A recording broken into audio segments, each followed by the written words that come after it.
नमस्कार. इव्हिनिंगचा टायमिंग आहे. फ्रेश वातावरण आहे. झाडांना वगैरे पाणी देऊन घेतलं, कारण ऊन इतकं आहे ना की दिवसाआड म्हटलं तर झाडांना पाणी द्यावं लागते. त्यानंतर सगळं काही आवरलं आणि मस्तपैकी लॉक करून आपण निघालो माझ्या आवडत्या ठिकाणी पाणीपुरी खायला. मिलांना सहज म्हटलं इव्हिनिंगचा टायमिंग आहे तर मस्त मटकी भेळ पाणीपुरी खायला जायचं का, तर चल बोलले जाऊ. आणि मॅडम काय आल्या नाही म्हणजे तृषा घरीच आहे. म्हटली मला नाही यायचं, मला छान खेळायचं वगैरे. त्यामुळे आज फक्त मिलन आणि मी छान टाइम गेला. मस्तपैकी पोटभर खाल्लं, कारण आता खाल्लं इव्हिनिंगला, मग संध्याकाळी वांदे होऊन जातात जेवायचं स्वयंपाकाचं.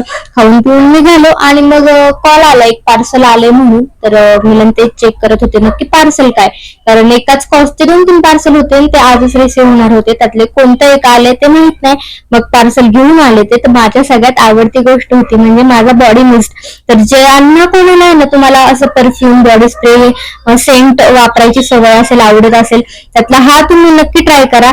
हा वेगळा फ्लेवर यावेळेस मिलनने मागवला होता. या आधीचे माझे फ्लेवर आहेत ते त्यातले सगळे फ्लेवर खूप छान होते. त्यांचा अरोमा वगैरे सगळ्या गोष्टी इतक्या छान ना, म्हणजे एकदम हवा हवा असा, एकदम असा लाईट, जास्त डार्क वास नाही, अशा सगळ्या पद्धतींचे हे फ्लेवर आहेत. मी एवढे यूज केलेत. त्याच्यानंतर मग घराला मिलन जिमला गेले आणि मग म्हटलं आता काय स्वयंपाकाचं वगैरे टेन्शन नाही, मस्तपैकी बसलो, तृषाला छान खायला चारलं आणि असा काही माझा आजचा दिवस होता. चलो बाय बाय.